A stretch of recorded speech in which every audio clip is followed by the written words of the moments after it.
The X line is one of the greatest additions to Beyblade in its history. This simple innovation adds an entirely new dimension to the game, while also making Beyblade faster and more powerful than ever.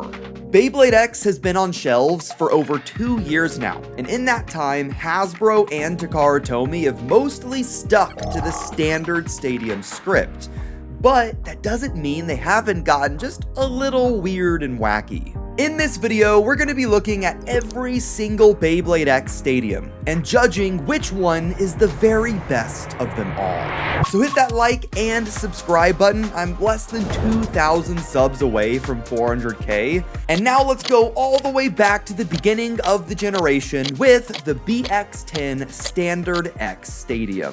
This is the arena that started it all, and this is still the gold standard. The play space is large, balanced, and similar in overall shape to some of the most well-known stadiums of Beyblade's past, specifically the BB10 from Metal Fight, although X is much bigger in size. That's one of the biggest annoyances with X stadiums to me. They're great, but if you have a few, they take up so much room, and the plastic stadium clips are really annoying to get out, especially if you have bigger hands. That's where these come in. These are Nook Nuts. I collaborated with Noozle 3D to create a way to easily take your stack of stadiums that are out of control and condense it down to a much more storage-friendly size. All you need to do is pop out the hard plastic tabs, take a Nook Nut, pop it in, and twist. That's it. And to take it out, it's just a simple twist and pull. Super easy. These are available on Noozle 3D's website, and I have a link in the description, as well as a discount code if you want to pick up a few sets yourself.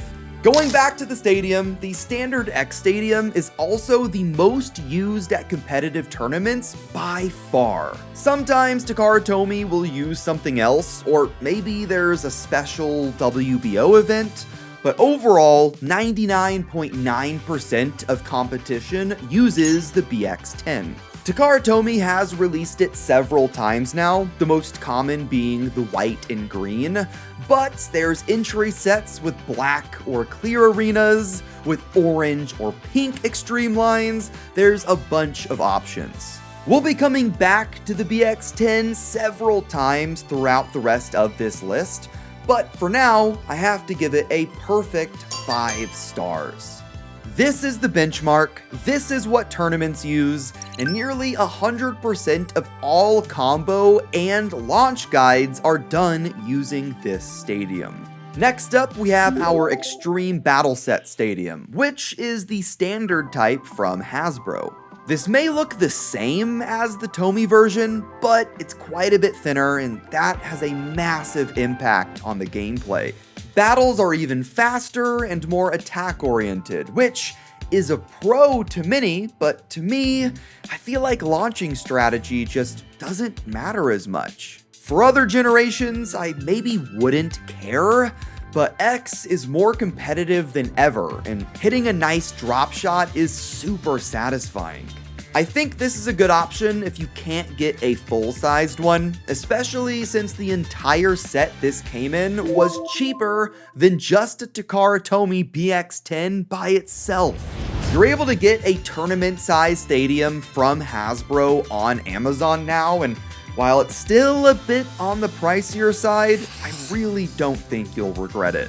But still, the Hasbro Xtreme Battle Set Stadium gets a 4 out of 5.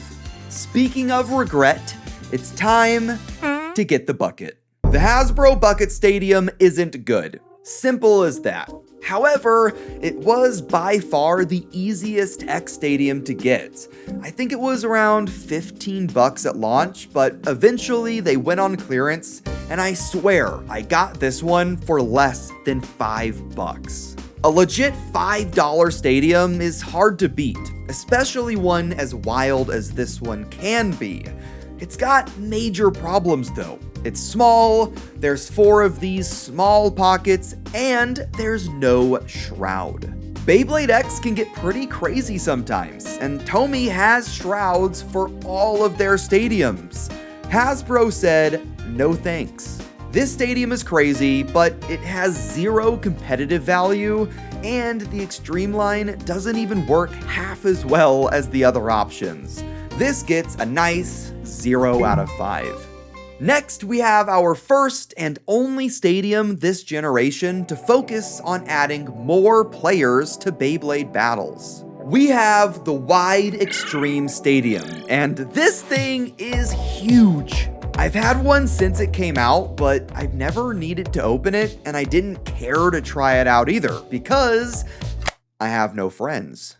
Maybe I'm just a Beyblade boomer, but I've always thought of Beyblade as a 2-player game, battling out your combo against another person in a test of skill. This wide type felt like an answer for that huge, decagon, life-sized stadium trend that seems to pop every few years, and I guess it does that well. There's a lot of stadium space here, but I don't think they used it well because most of the time, it feels like nothing happens. You'll get a big hit or two, and then a stamina battle. If you have 2 other people to battle with and you think you'll use this a lot, then go for it. But it's $65 on Amazon. Oof, 2 out of 5. Now we have our least practical and most ridiculous stadium yet, with the double Xtreme Stadium. For this arena, you'll have to bust out the wallet and some batteries because it's $100 on Amazon and, well, it takes some batteries. Originally, it came with bare scratch as BX32 from Takara Tomy, and while it looks really cool on video, the fun loses its appeal pretty quickly. It works by cycling through an elevator gimmick that raises and lowers an inner dish. When it's up, it's like a normal stadium. When it's down, it reveals a second Xtreme line that your bay gets stuck in and rips around at Mach 5 speed. This arena was really a story in 2 parts. Part 1 is getting it set up and seeing the gimmick for the first time, and then part 2 is realizing how much this cost, what bare Beyblade it came with, and how to stop your ears from bleeding because the mechanism is annoyingly loud. There is a Hasbro version on Amazon, so you don't need to import it, but it's still $100 and doesn't even come with a Beyblade, which is completely ridiculous. You can use it without the elevator gimmick turned on, but the Xtreme line is shaped differently than the BX10, and this little divot in the dish catches quite a few bits. Overall, it's a fun for a while gimmick locked behind an expensive price tag, and it's almost impossible to justify at this point. Sadly, a 1 out of 5. The price just really ruins it. Let's continue with the Hasbro side of things and bring in one of the biggest surprises of 2025 with the Drop Attack Battle Set. What can I say about this set that hasn't already been said? I put it on my buying guide, it comes with fantastic bays, and if you're lucky, it's probably on sale somewhere for a great price. The stadium itself is a bright blue color, and as you can probably guess from the name, features a ledge for your bay to climb up before dropping down onto your opponent. In my review of this, I said I liked the gimmick, and I still do. I really like when stadiums stay simple and don't mess with the formula, and instead add to them. Let me explain. The formula was set by the BX10. It's the standard, large play area surrounded by an Xtreme line. The double Xtreme Stadium from earlier messed with the formula by taking away the space in the middle with its gimmick that just doesn't work well when it's off. This Drop Attack one keeps the playing space, but adds a ramp, adding to the formula. This doesn't mean it's perfect though. It's actually far from it. It's very similar in size to the Xtreme Battle Set from Hasbro, meaning it's a bit small, and because of that, the inner dish has been cut down a bit too much. It feels a bit claustrophobic sometimes, and if Tomy would have added the drop attack gimmick to their standard arena, I really think it would have been better. This is a video about stadiums, so is it fair to boost the rating of the drop attack because it comes with good bays? I'm not sure, but I'll give it a 3 out of 5, and I think it easily could be a 2 to a lot of people though.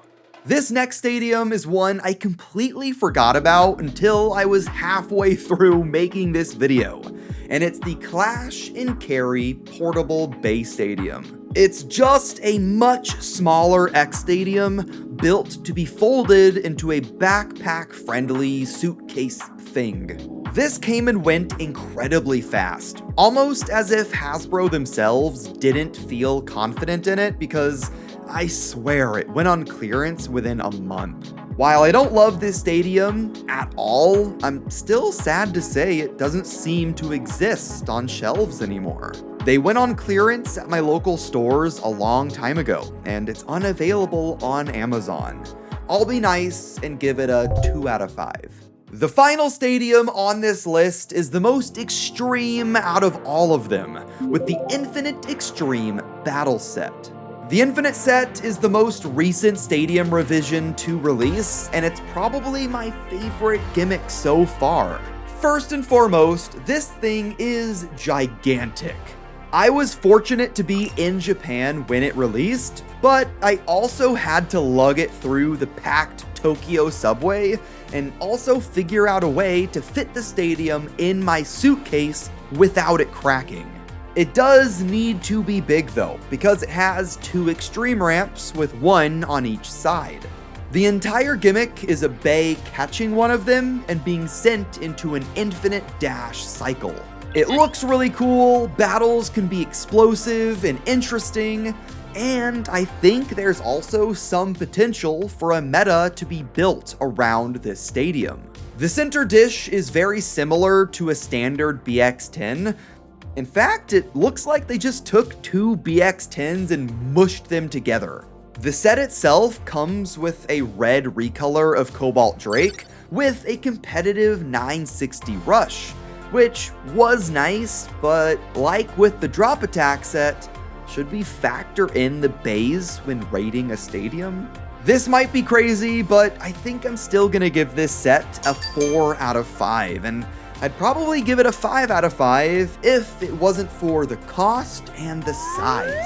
Like I said, the stadium is definitely a unit at around the same size as a wide type, so hopefully you got a set of Nook nuts to quickly condense it down. The Infinite set isn't available from Hasbro, and the Tomy release is available from Mall of Toys for around $120 or $65 for the stadium itself. I would much rather pay $65 for this than the wide type or even the double extreme, but $65 still isn't cheap. So far, the Beyblade companies have released 8 stadiums, with 2 being the standard options for competitive play, but only 1 is a must-have, and it has to be the BX10. Whether you get it in the green and white BX10 colorway, or maybe the clear and pink from the CX04 set, or even the eye-melting green from the Barcelona collab, you just won't be disappointed.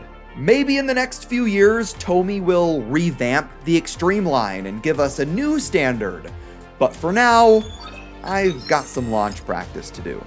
Big shout out to Noozle3D for partnering with me to create the Nook Nuts. They have a really funny name, but I've been wanting quick release stadium clips for such a long time, and I'm glad Noozle finally made it happen. Once again, links to the Nook Nuts is in the description down below, and while you're down there, make sure to hit that subscribe button and never forget to have fun and bay away.